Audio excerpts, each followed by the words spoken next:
Diego Ortiz Parrilla, an experienced military officer, finds himself entrenched in the ongoing battle to preserve Spain's waning influence over the northern frontier. For Ortiz, the recent theft is more than just an act of defiance. It represents a bold challenge to Spanish authority from the Comanche, a fierce nation of horse-mounted warriors who command these territories with unparalleled speed and accuracy. The loss of such a significant number of horses was not merely a setback. It hit at the core of Spanish mobility and power, a strategic maneuver that the Comanche have expertly executed.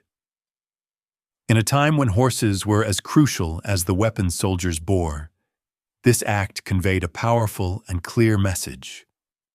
The Spanish may lay claim to this land, but they do not truly control it. In swift response, Ortiz commands 15 soldiers to pursue the Native American group behind the audacious theft. Their journey leads them into the unforgiving, sun-blistered northern frontier, territory claimed by the Spanish crown yet continuously contested. These soldiers enter a realm shaped by centuries of conquest, where the grand aspirations of the Spanish Empire collide with the unwavering spirit of indigenous nations. More than 2 centuries ago, conquistadors in magnificent armor navigated perilous jungles and towering mountains, firmly establishing the flag of the Old World deep within the Americas. With ruthless determination, they dismantled the ancient cultures they encountered, slaughtering the inhabitants of both grand cities and modest villages. Entire civilizations were obliterated by violence and devastation wrought by disease, as Spanish miners extracted gold and silver from the earth. However, the push of Spanish expansion northward had long since stalled. The era of grand conquests faded into a reality of scattered outposts, isolated missions, and struggling forts in a harsh and unforgiving landscape. These areas were hardly devoid of inhabitants. They were home to formidable indigenous nations, such as the Comanche. These groups quickly adapted to the introduction of Spanish horses and European weaponry, growing wealthier and more powerful with each passing day. What was once imagined as a stronghold of Spanish power in the northern frontier had devolved into a battleground for survival, where indigenous resistance only grew stronger with every stolen horse and exchanged musket. As the 15 Spanish soldiers, initially focused on tracking down the horse thieves, face their mission, they are met with disbelief. Instead of a small group of offenders, they see hundreds of indigenous warriors, proud, fearsome, and unmistakably Comanche, the sovereign rulers of the southern plains. The immense size of their opposition leaves no opportunity for a standoff. Urged by instinct, the soldiers turn their steeds and dash back towards the safety of the fort, their mission a failure and their nerves rattled. The fort and its neighboring mission had been built at the request of the Lipan Apache, who once claimed they desired Christianization under Spanish guidance. However, the true nature of their alliance with the Spanish is becoming increasingly evident. Very few Apaches have actually visited the mission, and their cooperation seems to have been driven more by tactical considerations than by faith, an expedient strategy to secure an ally against their persistent foes, the Comanche. Despite the escalating threat and the fragile alliances surrounding them, the friars of the mission hold tightly to their faith and purpose. Disregarding all warnings, they remain convinced that their sanctuary is divinely protected, believing that no harm will befall them. Their devotion blinds them to the impending danger as the Comanche, fierce in their resistance and unparalleled in their command of the plains, prepare for their impending advance. 2 weeks later, the solemn atmosphere of Mass is abruptly interrupted by a spine-chilling sound, the sharp cries of war echoing through the air. From the horizon emerges a formidable wave of 2,000 Comanche warriors and their allies, sweeping across the plains with an awe-inspiring yet terrifying presence. Their faces, adorned with striking black and red war paint, transform into intimidating masks of rage and determination. Muskets. The sunlight gleams off drawn bows, taut and poised, while lances rise high above heads, a clear indication of their command over both ancient and modern weaponry. The attack is swift and overwhelming. The Comanche breach the palisade effortlessly, their ferocity unmatched. Spanish reinforcements, hastily dispatched from the nearby stronghold, arrive only to face annihilation. Despite their training and determination, these reinforcements are no match for the Comanche, who have refined their skills through generations of conflict on the southern plains. Diego Ortiz Parrilla, now witnessing the disintegration of his defenses, retreats with the remaining few dozen soldiers behind the fort's walls. Days pass in tense isolation as smoke from the burned mission and surrounding ruins hangs heavy in the skyline, a grim reminder of their defeat. At last, when the smoke clears and silence returns, Ortiz steps outside. What he discovers is a scene of total devastation, a stark reminder that the power of the Spanish Empire is powerless against the unyielding force of the Comanche and their allies. The altar is adorned with a macabre display. The headless corpse of a clergyman, its blood seeping into the shattered statues of saints and angels, now desecrated among the ruins. Scattered among the embers are the remains of scalped and mutilated friars, their bodies stripped bare, hollow eye sockets staring emptily into the ashes. This destruction underscores the harsh reality of these unforgiving lands, where rattlesnake brush clings to crimson plateaus and the sun scorches the endless plains. The Comanche, a formidable force of the southern plains, did not originate in this region. Decades earlier, they migrated from the north, trailing the vast, thundering herds of bison that were crucial to their way of life. This migration was not just a survival tactic. It laid the groundwork for a society founded on mobility, adaptability, and resilience. Along their journey, they established alliances with French traders, exchanging hides and bison products for muskets and other advanced weaponry. Their partnerships also extended to local tribes like the Tonkawas, joining forces against common foes such as the Lipan Apaches. At their height, the Comanche numbered over 15,000, organizing into semi-nomadic bands, each fiercely independent.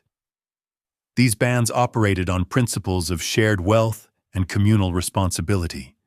Status and influence were not hoarded, but demonstrated through acts of generosity, as wealth was redistributed to uplift the community. This complex social fabric enabled them to thrive, underpinned by their spiritual devotion to the supreme sun god and Mother Earth, whom they honored as sacred protectors of their existence. However, survival in this harsh landscape demanded more than just spiritual beliefs. The Comanche employed warfare, torture, and the strategic use of fear as tools of dominance. Their fearsome reputation as warriors instilled terror in their enemies, securing not just survival but supremacy across the southern plains. The gravity of the situation demands action. Officials muster a formidable force of 600 men, a combination of Spanish regulars, militia, and indigenous allies, to confront the Comanche and restore order along the northern frontier. Yet the lingering question remains: will this force be sufficient to challenge the masters of the southern plains? At the site of the devastated mission, a diverse contingent comes together under Diego Ortiz Parrilla's command. This army, a costly and desperate measure in response to the rising Comanche threat, includes Spanish regulars, local militia, Apache allies, and indigenous Mexicans. United, they march northward, intent on exacting revenge on the Comanche and their allies. The caravan trudges through harsh landscapes, their spirits lifted by the hope of reclaiming the Spanish foothold in the frontier. As they navigate through a wooded area, they come across a secluded village of the Tonkawas, a group historically allied with the Comanche. Despite seeing no signs of Comanche warriors, Ortiz makes a cold decision. Without hesitation, he commands an ambush.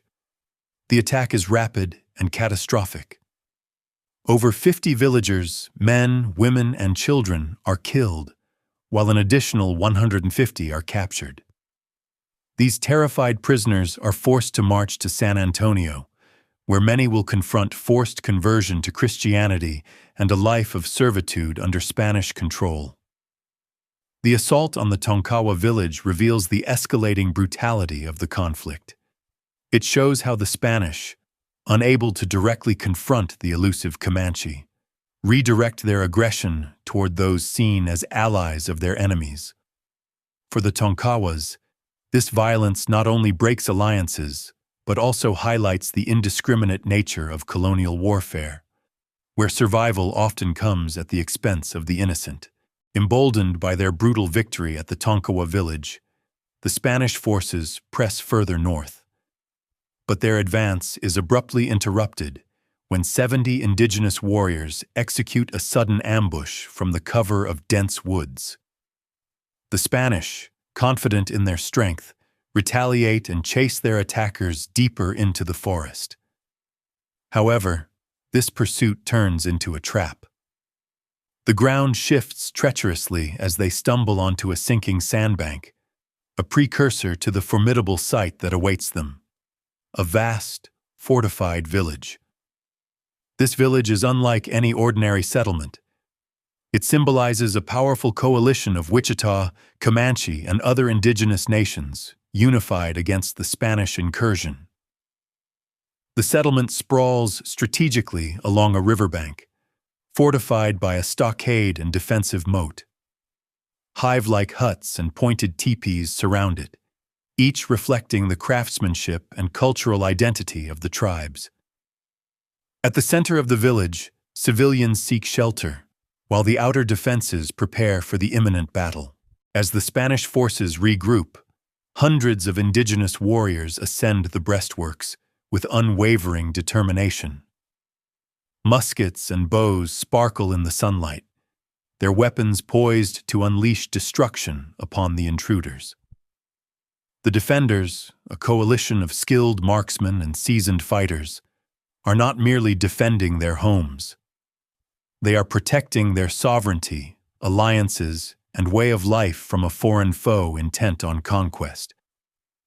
Driven by desperation and the heavy burden of his mission, Ortiz commands an assault on the fortified village. The Spanish forces charge forward with resolve, but the defenders are prepared.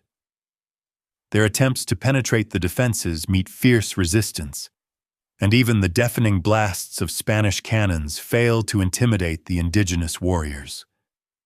Instead, mocking laughter rings out from the camp, a defiant retort that unsettles the attackers.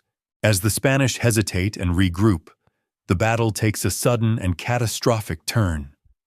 Sensing the moment, Comanche riders burst onto the battlefield at full gallop. Their skills are unmatched. These warriors display remarkable agility, contorting their bodies and leaning off to one side of their horses, using the animals as living shields against Spanish gunfire. Amidst the mayhem, they unleash a lethal barrage of bullets and arrows pierce deep into the ranks of the Spanish, wreaking havoc with devastating consequences. This shift in the battle establishes the Comanche's supremacy, compelling Ortiz to retreat. Amid the chaos, Ortiz himself suffers a wound. An arrow or bullet strikes his arm. His forces, already rattled by the relentless onslaught, begin to crumble. After hours of fierce combat, the toll is clear. 20 of Ortiz's men desert their posts, while nearly 40 lie dead or injured on the battlefield. Realizing the futility of continuing to fight, Ortiz makes the difficult choice to withdraw. Under the cloak of darkness, he orders a retreat, leaving behind crucial wagons and cannons to escape the encircling indigenous forces. Yet this escape marks not an end, but a precursor to further conflict. The Comanche are infamous for their swift and decisive retributions, and Ortiz's withdrawal only paves the way for impending revenge. The Spanish, now weakened and humiliated, prepare themselves for the inevitable retaliation from the masters of the southern plains. On the rugged borders of Spanish New Mexico and Texas, where dusty towns and isolated ranches manage to survive, life is characterized by constant anxiety. Settlers are acutely aware that the Comanche strike like phantoms in the night, their raids executed with chilling precision. Whenever the full moon bathes the plains in its pale light, dread follows closely behind. The Comanche raids are not haphazard outbursts of violence. Rather, they are calculated, systematic operations. Horses, essential to the livelihood and economy of the Spanish settlers, are seized en masse, crippling their ability to defend themselves or travel. Homes are reduced to smoldering ruins, flames consuming years of hard work in seconds. The brutality is unyielding. Men are killed outright, and the violence does not spare the most defenseless. Children and even infants become casualties of these raids. The plight of women is often even grimmer, with many facing unspeakable acts before being slain or taken captive. Those who are captured endure a life filled with uncertainty, either assimilated into Comanche society or used as bargaining chips in future negotiations. These raids represent more than mere acts of war. They signify a statement of dominance, a proclamation that while the Spanish may claim the territory, the Comanche dictate its reality. This cycle of violence ensnares the settlers in a state of ongoing fear and dependency. The raids dismantle the fragile colonial structure, forcing settlers to depend on precarious trade agreements with those they fear most, while simultaneously highlighting the unyielding strength of the Comanche across the southern plains. Through their relentless tactics, the Comanche extend their influence across the southern plains, systematically ousting both enemies and former indigenous allies from the territories they are expanding. Their strategy is not only devastating, but also highly effective. Targeting stables becomes a fundamental aspect of their approach, stripping smallpox-ravaged indigenous communities and Spanish settlers of the horses vital for their mobility and survival. This deliberate deprivation leaves opponents impoverished and reliant, compelling even rival groups to trade with the Comanche for essential resources, such as horses and firearms. The repercussions of these raids are felt profoundly, even among those who once had an uneasy coexistence with the Comanche. One Wichita chief, struggling against the unending assaults, writes a poignant account. "The Comanche are our neighbors, yet they shed our blood and steal our horses daily. We are deprived of everything and have neither hatchets, nor picks, nor powder, nor bullets to defend ourselves from our enemies." This statement encapsulates the despair of a people stripped of their ability to resist. The Wichita, like many others, find themselves swept along in the wake of the Comanche's ascendancy, a reality dominated by fear, dependence, and the will to survive. The Comanche's strategic use of raids not only fortifies their power, but also guarantees their position as the undisputed masters of the southern plains, using both terror and trade as instruments of control. Although the era of Spanish missions and forts on Comanche territories has ended, the conflict is far from resolved. In the closing decades of the 18th century, the Spanish crown makes a last, significant effort to curtail Comanche supremacy. Led by Juan Bautista de Anza, Spanish forces undertake missions aimed at disrupting Comanche raiding parties. Defiance's campaigns yield some notable achievements, including the ambush and killing of a prominent Comanche chief. However, these victories exact a heavy toll as they provoke years of retaliatory violence. Ultimately, both parties find themselves pushed to negotiate enduring peace treaties and agreements.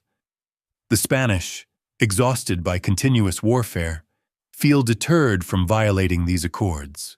Conversely, the Comanche emerge from these conflicts stronger than ever.